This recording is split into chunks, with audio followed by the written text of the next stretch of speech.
장례식장에 가면 제일 먼저 제가 목회자이다 보니까 저는 그분이 예수님을 믿고 돌아가신 건지 아닌지가 제일 궁금합니다.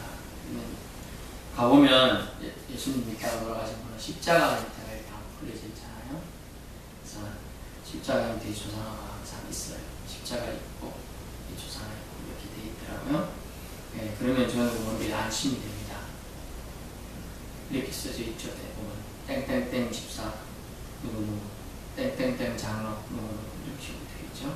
땡땡땡 성도 또 요즘에는 간략하게 또 매장 문화가 있다 보니 예전에 무덤 공분을 했었잖아요. 요즘에는 이렇게 한 요 정도 이 강대상 요 정도 면밖에 안 되더라고요. 근데 거기 와하게 이렇게 세워놔요. 진짜 빨간 십자가 땡땡땡 성도 이렇게 그런데 그것도 요만큼도 안 돼요. 요 정도 공간 있고 요만큼 차지한 거예요. 이렇게 좀 많이 발달했다. 옛날에는 우리 죽었어도 부모님이나 이렇게 할아버지나 이렇게 있으면 그 자리를 되게 중요하게 생각했습니다. 요즘에 있는 그렇게 보니까 많이 좀 큰 교회 위주로 많이 하고 있는데 좀 개념이 옛날에 합장 개념이죠. 다 화장해가지고 어떻게 해요? 그냥 그 자리 똑같은 데 가서 뿌려요. 네, 보니까 실촌에 보면 소망수양관이 있어요. 거기에도 보면 돼 있더라고요. 그냥 이 동산같이 돼 있어요. 근데 거기 이제 자기 장례 치르고 와서 그거를 뿌리는 거죠. 어떻게 보면 참 인생이 정말 한 줌 그걸로 돌아가는 거예요. 네, 그런 생각을 해봤습니다. 근데 우리 모두 하나님의 백성인 줄 믿습니다. 네, 땡땡땡 그 장례식장에 가면 땡땡땡만 있고 아무것도 없는 사람 있잖아요. 그러면 이 영혼이 어디 갔을까 하는 생각이 들어요. 저는 목회자니까 서울로 내려가지 않았을까. 네, 괜히 뭔가 관련되니까 거기 갔을 거 아니에요. 괜히 그런 게 생기더라고요. 괜스레 사서 걱정하는 느낌 들지만은 어쩔 수 없는 안타까움입니다. 물론 땡땡땡 성도라고 표기되어 있다고 해서 가짜 신앙의 모습만 보여다가 갔다면 소천하셨다면 역시 천국에 들어갔는지 여부는 장담할 수가 없습니다. 오늘 본문은 평생을 하나님과 동행하면서 살다간 인물이 나오는데요. 이 인물은 바로 여러분이 잘 알고 있잖아요. 이렇게 죽지 않고 증거를 하는 누구지? 구약의 인물이 한 명 있는데 두 명 아니에요? 한 명이잖아. 두 명이 아닌가? 에녹 또 있잖아요. 엘리야 뭐 이렇게 얘기하긴 합니다만 에녹입니다. 본문에는 에녹이 나옵니다. 그는 특이하게 유명한 장군이나 뭐 업적도 있는 것도 아니고 그냥 족장이 옛날 개념은요 아브라함 족장 이렇듯이 족장이거든요. 아담 족장, 원 족장 이런 개념을 이해하면 이해가 편해요. 왜냐하면 이 아담 밑에 한 명 누구 있고 해서 한 명밖에 없는데 어떻게 결혼해가지고 이렇게 생각 복잡하거든요. 그렇게 하지 말고 이해하시면 편하게 에돔이 아니고 좀 에녹 족장이다 이런 개념을 이해하시면 구약 특히 창세기 이해하실 때 도움이 됩니다. 그는 특이하게 사실 하는 업적이 하나도 없어요. 인간이 보기에는 아무것도 없어요. 저도 성경에 한 번 나오더라고요. 누구는 동철이 아주 뛰어나다 나오면 그래가지고 그래서 제가 내 성경에도 이름이 있구나 그래서 알긴 하는데 그렇습니다만은 이름이 특별한 일이 있어야지 언급이 되는데 이거 에녹은 인간적인 입장이나 역사적 입장에서 아무 할 일이 없어요 사실. 그런데 하나님 입장에서는 엄청 달라요. 뭐냐면 평생을 하나님과 동행하며 살다 간다. Walking with 이렇게 가요. 하나님과 동행하며 갔다. 살아갔다는 게 대단한 것 같아요. 그래서 그는 우리가 보기에는 업적은 없지만 믿음의 승진으로 기록해 주고 있는 본문 있잖아요. 히브리서 11장 5절에 나오지 않습니까? 하나님과 동행하였다는 기록은 에녹만 나오는 건 아니에요. 사실은 노아도 6장 9절에 나오고 또 미가 6장 8절에 동행해야 된다는 부분이 나옵니다. 우리 히브리서 11장 5절만 한번 찾아보겠습니다. 히브리서 11장 5절 365쪽이에요. 동의를 비슷하죠? 몇이냐? 365죠. 에녹의 나이가 365세. 365주, 1년 365일. 다 우리는 모르지만 하나님의 의미가 있습니다. 11장 5절 한번 봅니다. 믿음으로 에녹은 죽음을 보지 않고 옮겨졌으니 하나님이 그를 옮기심으로 다시 보이지 아니하니라. 근데 중요한 뒤에요. 그는 옮겨지기 전에 하나님을 기쁘시게 하는 자라는 증거를 받았느니라. 아멘. 하나님을 기쁘시게 하는 자라는 칭호, 칭찬을 받았어요. 아, 대단한 거예요. 이런 칭호를 받다. 성경 전체에 찾아보시면 뭐예요? 하나님을 기쁘시게 하는 자는 칭호를 받았다. 그래서 본문에서 그가 하나님과 동행할 수 있던 것은 하나님을 기쁘시게 했다는 것을 알 수 있어요. 하나님을 기쁘시게 했다. 그래서 하나님과 함께 동행한다는 의미가 뭔가를 찾아보고자 합니다. 그것은 하나님을 기쁘시게 하는 거다. 어떻게요? 그의 생각과 말과 행동이 하나님을 기쁘시게 했다는 거죠. 그래서 생각과 말과 행동이 어떻게 기쁘시게 했는지를 우리는 본받아야 한다. 할 수 있습니다. 첫 번째, 그는 생각으로 하나님을 기쁘시게 했습니다. 생각을 무장하는 게 쉬운 게 아니에요. 환경에 좌우되지 않는 정신을 갖는다는 뜻이기 때문에 생각을 무장해야 됩니다.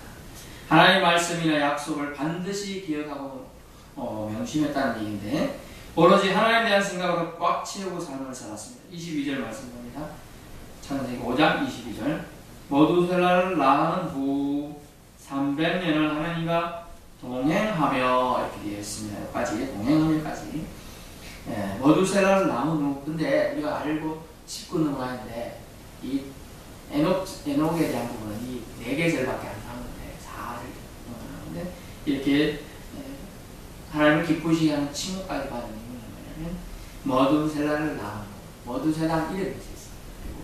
그리고 그걸 낳은 후에 어떻게 했느냐 우리가 성경 보면 존 웨슬리도 그렇지만 감리교회 창시자고 그가 회심 전에는 사실 별 중요한 인물로 나오지 않고 아무것도 없어요. 사도 바울도 회심 전에는 악행자요 포악자로밖에 안 나와요. 기준점이 그는 머두셀라를 낳은 후에 시작됐다. 머두셀라라는 이름이 뭡니까? 그 뜻이 중요해요. 그 뜻은 뭐냐면 보낸다, 보냄을 받았다는 뜻인데 더 안에 히브리적 뜻은 뭐냐면 창을 던지는 사람이라는 뜻이에요. 창을. 여러분 창 던지기 안 해보셨군요. 네, 저는 초등학교 때 해봤어요. 초등학교 때 선생님이 한 명이 해병대 출신 별거 다 하더라고요. 무기 종목도 제가 손이 작아가지고 참 핸디캡이 많아가지고 다 손 큰 애들이 이 공을 핸드볼 공을 잘 잡아요. 서른 안 잡았더니 이게 잡았다 이러면 자주 들고 있는 거죠. 공을 잡아야 되겠지 던질 수 있거든요. 이게 들고 있는 거예요. 그래도 그걸 하고 싶으니까 이렇게 들고 잡았습니다. 예, 이렇게 하고 창 던지기 또 공 멀리 던지기 또 별거 다 시켜요. 또 기계체조 그래서 제가 기계체조 좀 했습니다. 이렇게 해가지고 별거 다 해봤는데 하여튼 재밌는 시기도 있었습니다. 그런데 이게 이 하나님에 대한 생각을 300년 동안 이후에 가지고 가는 것은 이 머두셀라는 아들을 주는데 이 아들 이름을 통해서 그에게 그 언약을 기억하고 살게 만들었어요. 머두셀라가 뭐냐면 창을 던지는 사람인데 이 뜻은 외적이나 나쁜 것이 쳐들어올 때 창을 던지는 사람은 멀리까지 던질 수 있어요. 힘을. 그래가지고 굉장히 높은 영향 던져서 다 그걸 하기 때문에 그때는 이제 이렇게 이런데 화살까지 안 나갑니다. 그래서 이 정도 결국은 수호자라는 뜻이에요. 수호자라는 뜻이고 결국은 이 머두셀라가 죽어버리면 심판이 있다는 뜻으로 하나님 경고를 주시기 위해서 머두셀라는 아들을 줬어요. 이 아들 이름이 머두셀라임을 알고 그때부터 이 에녹이 싹 고쳐버린 거예요. 그 전에 65세까지는 마음대로 살고 기록이 없어요. 전혀 없고 아마 예수님 하나님을 제대로 안 섬기고 그냥 아담의 할아버지 아담의 하신이시지 뭐 이 정도밖에 인지 안 하다가 분명히 머두살라를 통하여 이제 심판이 있을 걸 말했는데, 우리 여러분 성경에서 가장 오래 산 인물이 누구죠? 머두살라예요. 969세. 이때 나이가 7, 800세예요. 지금 그런데 에노가 한 365세 딱 절반도 못 살고 가는 거잖아요. 원칙으로는. 그렇게 이렇게 데려가시는데 이유가 있잖아요. 우리도 생각해, 저분은 좀 더 사셨어야 하는데 빨리 데려가셨다, 이런 분이 있잖아요. 뭐 병이 있는 것도 아니고 갑자기 이렇게 데려가시는 분은 하나님 특별히 사랑하셨나 보다, 이렇게 생각하잖아요. 그 개념이 이제 들어가는 겁니다. 그래서 그렇게 되는데, 그렇게 이제 머두셀라의 이름을 통해서 받고 난 후에 이 에녹이 생각을 고쳐먹었어요. 이렇게 살면 안 되고, 내가 하나님 안에서 하나님을 생각하면서 이 이름을 주시는 의미가 분명히 있을 거야. 사실 969세 되고 그 해에 죽던 해에 노아가 600세가 됩니다. 그때 뭐가요? 홍수가. 그래서 온 세상을 심판하게 된다는 거죠. 그래서 머두셀라를 목숨을 거둘 때 홍수 심판을 통하여 인류가 제 아래서 표현은 그렇습니다만 싹 이 땅에서 없어지게 되는 계기가 되는 것이죠. 홍수 심판을 예고했던 머두셀라는 이름을 받고 나서 에녹은 심기일천했어요. 근데 보통 우리는 작심삼일하는데 그는 300년이나 하나님의 뜻을 기다리고 하나님이 반드시 그것을 이룰 거, 하나님 말씀하셨기 때문에 세우실 거라는 걸 믿었습니다. 심판의 인물을 바벨에게 잡고 경각식 받고 근신하는 삶을 계속 살아왔습니다. 우리 영화나 드라마에서 꼭 유언을 할 때 그냥 죽으면 모르잖아요. 죽기 전까지 기다리다가 보면 한마디 딱 하고 죽어요. 원수를 갚아라. 아니 한번 말을 딱 해. 그냥 기억합니다, 사람이.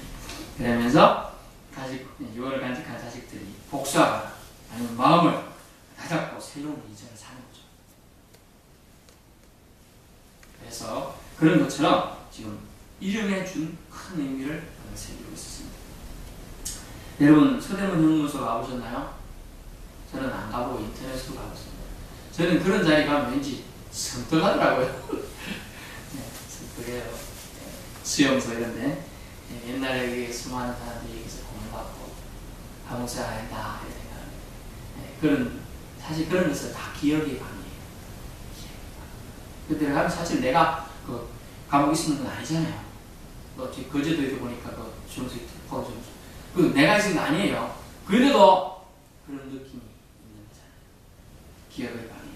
근데 성만찬도 사실 생각해보면 성찬식도 기억하는 거예요. 주님이 우리 죽이시기 전날 이런 것을 통하여 엠네시스 기억함을 통하여 우리를 가르쳐 주는 거죠.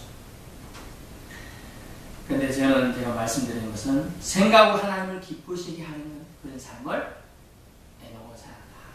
성경의 모습이 안타까운 인물이 하나 나오는데 비유로 나오십니다. 여러분 탕자의 형을 아시나요? 알고 계시잖아요. 왜 모르겠지? 탕자의 형님이 안타깝게도 생각으로 하나님을 기쁘시지 못했는데, 즉 아빠를 기쁘지 못했는데, 그가 이제 동생이 잘 죽다가 날아와서 보니까 아빠가 잔치를 보냈습니다. 막 거기 가니까 막 유흥거리고 띵다띵다띵다 막 부학 소리가 나고 이러니까 뭐 화가 났어요. 그래서 왜 창녀같이 먹어버린 재산을 먹어버린 자식을 위해서 저러고 있습니까? 나는 종천 부렸는데 막 그러니까 아버지가 만나니 뭔 소리나? 너 내 아들이지 않냐? 너 나랑 지금 수십 년 나랑 같이 살고 있지 않냐? 나와 수십 년간 동행했는데 나를 모르겠느냐? 내게 다 네 거야. 근데 너 이걸 다 네 건지도 누리지도 못하고 넌 종처럼 살았나? 이렇게 그 아버지가 큰아들을 질책하는 겁니다. 생각을 기쁘시게 한다면 하나님의 생각을 공유해야 해요. 그런 마음이 없는 거지. 하나님은 아들이라고 칭하고 우리는 넌 내 아들이야 내 딸이야 라고 칭하는데 우리가 좋은 신령으로 살고 있는 거예요. 다 줬던데도 종으로 새기기만 하겠습니다. 이렇게 살고 있는 거지. 탕자의 형은 그렇게 살았어요. 아빠를 수십 년간 늘 속이기만 하고 하나도 챙기지 자기가 받고 누리고도 해야 되는데 아들이만 할 수 있는 거 아니야. 당연히 먹을 수 있고 그런 건데도 하나도 안 하고 이렇게 있는 거. 그것은 생각으로 자기 자신을 하나님의 자녀로서 살고 있는 거죠.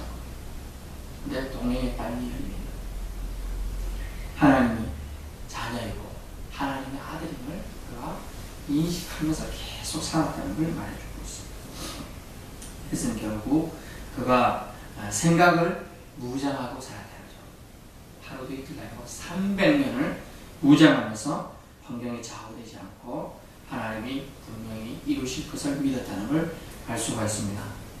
둘째 뭐냐면 말로 하나님을 기쁘시게 하는 삶을 살았어요. 말로 하나님을 기쁘게 할 수 있다니 입습이 있으니까 생각할지 모릅니다. 생각되시는 분이 있겠죠. 그렇게 입습이 있어서 참 듣긴 좋은데 우리 며칠 전에 저희 친척 그래서 한 번 와서 전도왕도 하시고 한 해 7, 80명 정도 하시는 거예요. 와서 같이 전도했습니다. 입습 있을 수준은 제가 놀랐습니다. 한 60대 후반이나 70대 된 할머니인데 아이고 30대 피부심해요. 이렇게 나가요. 깜짝 놀랐어요. 제가.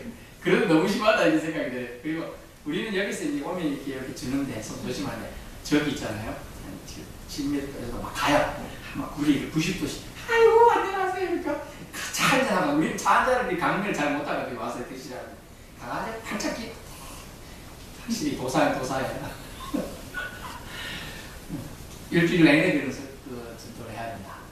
체계가 그렇게 또 자기 할당량 전도질 이게 붙이는 게 있거든. 그런 걸 해야 된다는 거예요.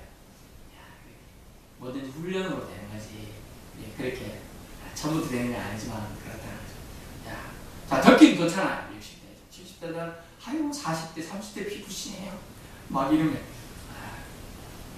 사람들이 한 번도 쳐다봐요. 좀 입속이 있으지만 진짜 저런가 싶어서 그래 보고 지나가고 그래 한 시간 정도 하고 가셨는데 그렇습니다. 말로 사람을 기쁘게도 금방 하잖아요. 하나님을 기쁘시게 한다는 것 이것이 하나님과 동행한다는 의미예요. 사실 하나님 말씀에 부정적인 말을 대응하지 않는 거죠. 이것이 말로 하나님을 기쁘시게 하는 자녀의 방법이에요. 부정적 불평과 문망을 내지 않는다는 뜻이에요. 하나님은 모든 걸 희생해가지고 자기 자녀들을 출애굽시키지만 광야 생활에 수많은 백성들은 불평불만을 해줬죠. 또 하나님은 자기 자녀를 인간의 몸을 입혀가지고 이 땅에 내보내셨지만 사람들은 자기 마음에 예수의 이름을 받아들이기 싫어하고 꺼려했어요. 그래서 심지어 목방에 내주었지 않습니까? 우리는 사물이나 논리에 맞는 것을 되게 좋아합니다. 사실 거기 딱 맞다고 생각해요. 그게 정확하다고 생각해요. 실제로 홍수심판은 노아 때 일어났죠. 온갖 부정적인 말이 쏟아져 나왔어도 믿음은 없는 말을 하지 않고 일관성 있게 하나님을 신뢰하였다는 것이 그가 말로써 하나님의 마음을 아프게 하자라는 것을 알 수가 있습니다. 말에 있어서 실수가 없다. 쉬운 게 아니잖아요. 말에 있어서 실수. 말이 많으면 건질 말이 별로 없다. 사실. 가급적 우리는 남아이런 중천거라 남자 맞춤 표현식으로 쓰는 거만 그건 한자 그런 거니까요. 사람은 말에 무게가 있어야 된다. 군함보다 더 무거운 게 말이 돼야 돼. 사실 군함은 물에 뜨지만 말은 물에 가야 한다. 무게. 그 사람의 말에 신중함이 있다. 이 뜻이잖아요. 그냥 낼 말들이 아닌 걸 알 수가 있어요. 그래서 평상시에 우리는 하나님의 말을 하나님이 사람으로서 하나님의 덕을 세우는 전하는 그런 사람이 되어야 한다는 거죠. 우리 말 때문에 하나님을 섭섭하게 하는 경우가 있을 수 있어요. 그것은 옳지 않다. 반드시 올봄에도 하나님께 나아오기 전에 반드시 하나님이 계신 것을 믿어야 하는 것처럼 하나님이 말씀하셨으니 반드시 이룰 것을 믿는 것. 이것도 우리 하나님을 기쁘시게 하는 것이라는 거죠. 그러면 하나님 말씀에 우리는 부정적인 말을 할 필요 없어요. 본문 말씀 속에 보면 나아노 하나님과 300년을 하나님과 동행하며 자녀들을 낳았다라고 표현하고 있잖아요. 그건 아무 단어가 없어요. 낳았고 낳았으며 살았더라 잊지 아니하였더라 이 단어밖에 없잖아요. 그가 왜 그런 아들의 이름을 주십니까? 뭐 이런 얘기 하나도 없어요. 그만큼 하나님의 뜻을 공감하면서 나아가는 걸 알 수 있죠. 이런 여러분 명언 아시죠? 사랑하는 사람끼리는 사실 마주보고 쓰는 게 아니라 그런 말도 있죠. 옛날 시집에 마주보기도 있었고 그렇잖아요. 시집 엄청 좋게 읽는데 마주보. 사랑하는 사람은 마주보고 쓰는 게 아니라 한 곳을 같이 바라보는 것이다. 우리는 천국을 같이 바라보는 사랑하는 사람들입니다. 아멘. 천국을 같이 바라보는. 마지막으로 뭐냐면 행동으로 기쁘시게 했다 할 수 있어요. 제가 계속 말씀드리고 있습니다. 22절에 모두를 낳은 후 300년을 하나님과 동행하며 자녀들을 낳았으며 이 부분인데요. 뭐냐면 낳은 후 300년을 자녀를 낳았어요. 이 낳은 후부터 이제 신앙이 깊어졌다고 했습니다. 이 사람이. 그 다음에 24절 에녹이 하나님과 동행하더니 그는 300년을 동행했는데 평상시처럼 동행했다. 그 얘기인데 그 뭐냐면 그는 하나님을 믿고 믿은 대로 행동했습니다. 이것이 뭐냐면 하나님께서 책임져 주실 것을 믿고 생활했다는 얘기죠. 내일이 불안한데 오늘 잘 사실까요? 쉽지 않아요. 내일이. 지금 하나님께서 예언하신 대로 곧 심판이 있을 걸 알고 있습니다. 내일이 불안한데죠. 그런데 분명히 본문에 동행하며 자녀들을 낳았으며 이건 평상시처럼 행동했다는 거예요. 제가 말씀드리고자 하는 것은 요즘은 걱정이 많아지고 자녀를 두기를 싫어하는 세대에 살고 있습니다. 한 명을 키우는데 최소 2억이 된다는 뭐 그런 얘기를 하니까 겁이 붙네요. 2억. 제가 키우면 내가 2억 가지고 맛있는 거 사먹을 수 있겠지. 제가 주전에 아이들이랑 얘기하면서 너희들 술 담배 안 하면 부자 될 거야. 이렇게. 그 진짜로 부자 될 거야? 그걸로 딴 거 안 사먹을까 이러더라고요. 좀 더 빨리 집 산다 그랬어요. 수다가 그런 게 있을 거다. 우스갯소리지만 다 씨가 있습니다. 본문에 분명히 이런 말씀이 있습니다. 요즘은 걱정이 많아 자녀를 두기 싫어하지만 분명히 자녀를 낳았다. 에녹을 놓고요 3년 동안 자녀를 낳았다고 되어 있잖아요. 그것은 평상시처럼 행동했다는 거예요. 두렵고 떨리는 일들이 있고 불안하고 혼란함이 있으니까 어때요? 안 합니다. 하기 싫어요. 움직이기도 싫어요. 꿈쩍거리기 싫어요. 내가 내일 죽을 폐병이 걸렸다. 다시 폐암이나 췌장암이 걸렸다. 꿈쩍거릴까요? 물론 저는 이제 믿음이 있으니까 그럴지 모르지만 대부분 사람은 차라리 이렇게 고단해요. 그런데 그는 어떻게 했느냐? 하나님 주신 방향대로 하나님 주신 뜻대로 자녀를 계속 낳았다. 힘든 세상에 아이들이 살기 힘들거니 놓지 말자 이런 생각을 많이 합니다. 우리 청년들 얘기해보면 많지만 여러분 지금 힘드나요? 많이 힘들죠.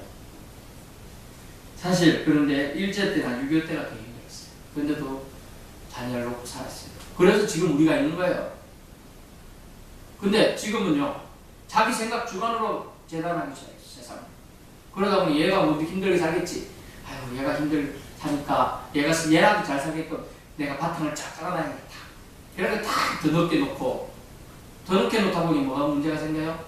산모가 건강하지 못하고 나이가 많으면 어떻게 돼요? 애가 정상적인 애가 나올 확률이 더 적어요. 그렇게 되면 요즘에 더 건강치 못한 애 출산이 훨씬 높아져요. 여러분 짧은 우리 생각으로 오판해서는 안 돼요. 에녹은 그 하나님의 뜻을 계명을 받고 예언을 받고 모두새를 낳고 300년을 동행하면서 계속 자녀를 낳으면서 하나님의 뜻을 이어가는 거죠. 하나님의 뜻을 세울 사람, 하나님을 섬길 자를 계속 연결시켜주고 있는 모습을 보여주고 있다는 거죠. 자녀 출생이나 결혼은 결국은 하나님과 동행하는 자의 모습 중에 하나라는 거예요. 중요한 거예요. 그래서 낳고 제일 많은 거예요. 마태복음 족보 시작부터 시작해서 창세기 족보. 창세기는요 족보 얘기가 간간히 항상 있어요. 족보 얘기가 낳고 낳으면 왜냐? 사람의 연결. 그것은 뭐냐? 믿는 사람의 연결. 믿는 사람의 연결로 하나님 백성으로서의 그 가치가 중요함을 알려주고 있는 것입니다. 결론입니다.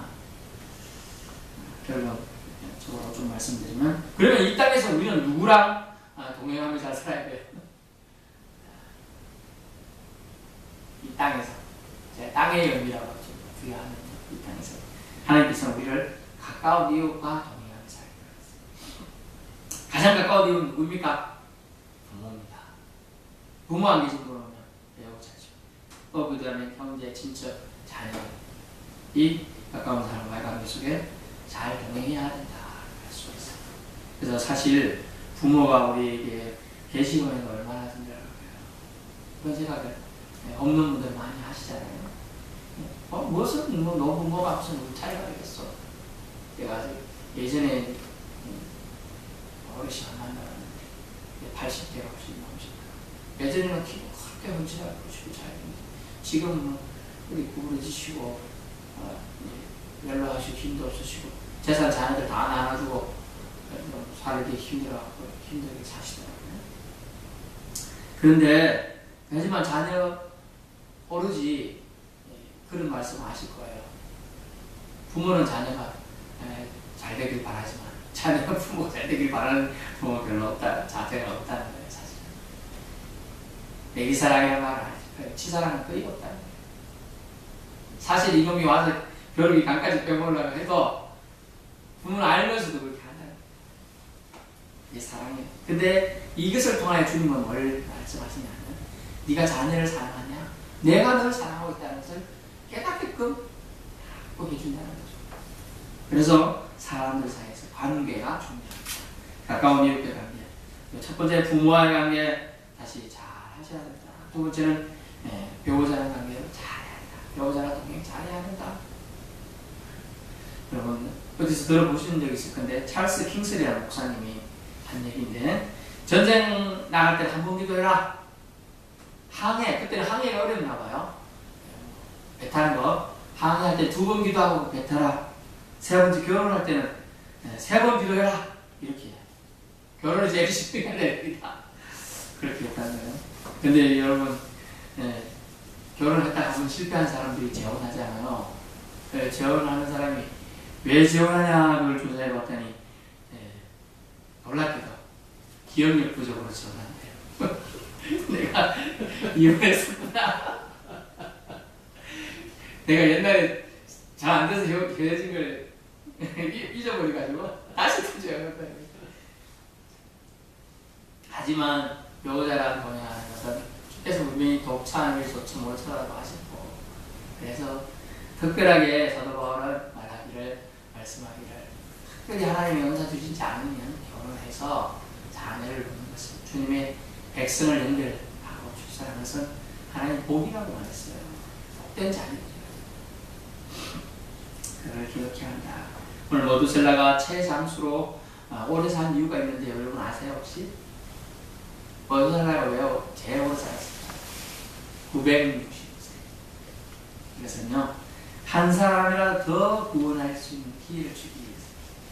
그래서 예수님이 머두셀라 이 비유를 보면 예수님이 재림이 늦으신 이유가 한 사람이라도 더 구원하는 거예요. 969세까지 때려가지 사람들이 노아의 그 홍수 심판이 있을 거라 그렇게 얘기하면서 사람들이 듣지 않았다. 그리고 세상에 죄악이 관연함에 인하여 것처럼 죄악이 가득 차는 하나님이 그 죄를 심판하시다.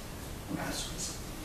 그러면 우리는 날마다 하나님 말씀을 살아가야 하는데 말씀의 경종을 울릴 필요성이 있습니다.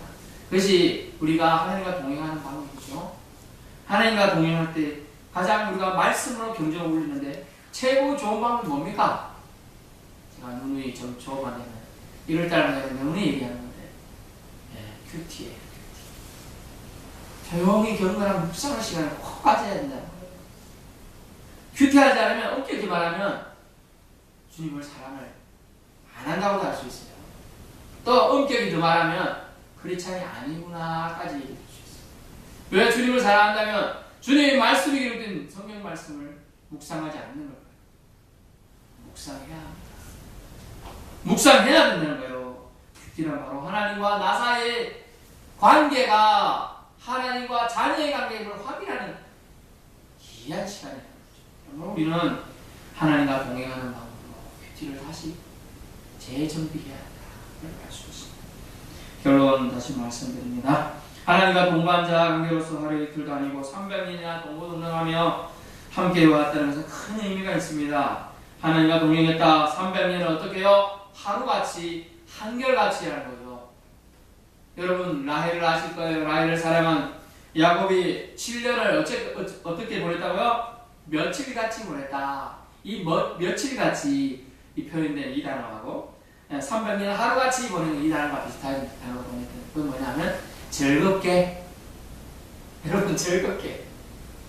제가 며칠 전에 최근에 요새 좀 저도 가끔 가을 남자라 가을을 탑니다. 그래가지고 겉옷을 씹을 껴면서 생각했는데 스쳐 지나가는데 이런 하나님이 경고가 싹 들어가요. 너 요새 왜 안 웃냐? 탁 들고 깜짝 놀랐어요. 나비 여긴 지나가는데 웃을 일이 없습니다. 너 왜 안 웃냐? 너 옛날에 하박국 무화과 나무에 뭐 열매도 없어도 그러고 뭐 약간 송아지 없어도 그렇다더니 왜 그래? 제가 참 얘기했습니다. 주님이 아빠 되시고 우리가 예수님 믿고 구원받았다는 이 자체마저 기쁜데 기쁨이 사라져가거든요. 왜 얼마나 안타깝습니까? 우리 얼굴에 기쁨이 없다는 게 이게 우리를 정말 힘들게 하는 거죠. 그런데 오늘 본문에 에녹은 하나님과 동행하면서 하나님을 기쁘시게 하는 사람 칭호를 받았다. 얼마나 즐겁게 하나님과 걸어가는 게 좋았다고 할 수 있죠. 즉 하나님과 동행했다는 의미, 하나님을 기쁘시게 하였다는 걸 우리는 좀 이렇게 확언으로 전해드립니다. 하나님과 함께 있다는 의식을 하나님께서 주었다는 의미예요. 이해되세요? 하나님이 내가 에녹과 함께 있구나라는 의식을 하나님께서 주었다는 거죠. 이게 기쁘게 했다는 거예요. 상당히 어려운 단어 같은데 깨달으시면 엄청난 은혜입니다. 하나님과 함께 있다는 의식을 하나님께 줬다. 예, 놀라운 겁니다. 아버지를 자주 찾아가 아들처럼 하나님을 기쁘시게 하는 것이 있을까요? 그러면 우리 자주 하나님을 만나는 방법이 되게 예배 자리도 자주 나와야 되고 그것이 힘들다면 큐티를 통해서 하나님을 자주 만나야 됩니다. 그것이 하나님이 또 내가 하나님을 기뻐하는 거라는 거죠.